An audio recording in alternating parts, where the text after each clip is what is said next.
ఉచిత మెగా కంటి వైద్య శిబిరం శ్రీ కంచి కామకోటి మెడికల్ ట్రస్ట్ శంకర కంటి ఆసుపత్రి వారి సౌజన్యంతో ఆగస్టు 23వ తేదీన నిర్వహిస్తున్నామని ప్రజలు ఈ అవకాశాన్ని సద్వినియోగం చేసుకోవాలని ఎమ్మెల్యే మహమ్మద్ నజీర్ కోరారు. ఈ సందర్భంగా తూర్పు నియోజకవర్గం తెలుగుదేశం పార్టీ కార్యాలయంలో ఉచిత మెగా కంటి వైద్య శిబిరానికి సంబంధించిన బ్రోచర్ ని ఎమ్మెల్యే ఆవిష్కరించడం జరిగింది. శిబిరం వద్దకు వచ్చేవారు Aadhaar card, NTR Aarogyasri card, xerox copy మరియు కుటుంబ సభ్యుల ఫోన్ నెంబర్ తీసుకుని రావాలని కోరారు. ఈ అవకాశాన్ని నగర ప్రజలు సద్వినియోగం చేసుకోవాలని కోరారు. గుంటూరు తూర్పు నియోజకవర్గంలో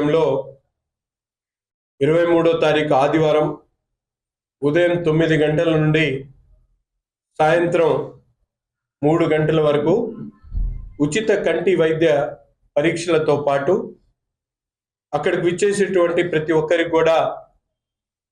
కంటి పరీక్షలతో పాటు కావాల్సినటువంటి మందులు, అలాగే ఎవరైనా వృద్ధులు కానీ లేకపోతే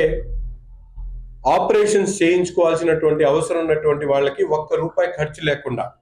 శంకర్ కంటి వైద్యశాల సహకారంతో ఈరోజు గుంటూరు తూర్పు నియోజకవర్గంలో ఈ కార్యక్రమాన్ని తీసుకోవడం జరుగుతూ ఉంది. తప్పకుండా నగరంలో ఉన్నటువంటి ప్రతి ఒక్కళ్ళు కూడా కంటి పరీక్షలు చేయించుకోవాలనేటువంటి ఆలోచన ఉన్నటువంటి వాళ్ళ దగ్గర నుండి కావాల్సినటువంటి మందులు, అలాగే ఆపరేషన్స్ శస్త్రచికిత్సలు చేయించుకోవాలనేటువంటి ఆలోచన కలిగినటువంటి వాళ్ళందరికీ కూడా రావడానికి పోవడానికి అయ్యేటువంటి ఖర్చుతో పాటు ₹1 ఖర్చు లేకుండా ఈ కార్యక్రమాన్ని ఏర్పాటు చేయడం జరుగుతూ ఉంది. దీన్ని ప్రతి ఒక్కరు కూడా సద్వినియోగం చేసుకొని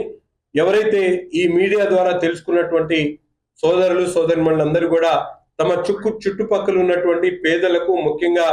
వృద్ధులకు ఈ విషయాన్ని తెలియజేసి, ఎందుకంటే ఈరోజు పెద్ద ఎత్తున ఈ కంటి వైద్య పరీక్షలు చేయించుకోవడానికి పెద్దవారు ఇబ్బంది పడుతున్నటువంటి పరిస్థితి, వాళ్ళకి ఈ సమాచారాన్ని అందించి ఆదివారం జరగబోయేటువంటి ఈ ఉచిత వైద్య కంటి పరీక్షల ఇదైతే క్యాంప్ ఉందో దాన్ని ప్రతి ఒక్కరికి కూడా తీసుకొని రావాలని చెప్పి కోరుతూ, దీన్ని పెద్ద ఎత్తున మీడియా సోదరులు కూడా ప్రజలకు తెలియజేసేటువంటి విధంగా టెలికాస్ట్ చేయాలని చెప్పి కోరుకుంటూ ప్రతి ఒక్కరు కూడా సద్వినియోగం చేసుకోవాలని చెప్పి కోరుతాం.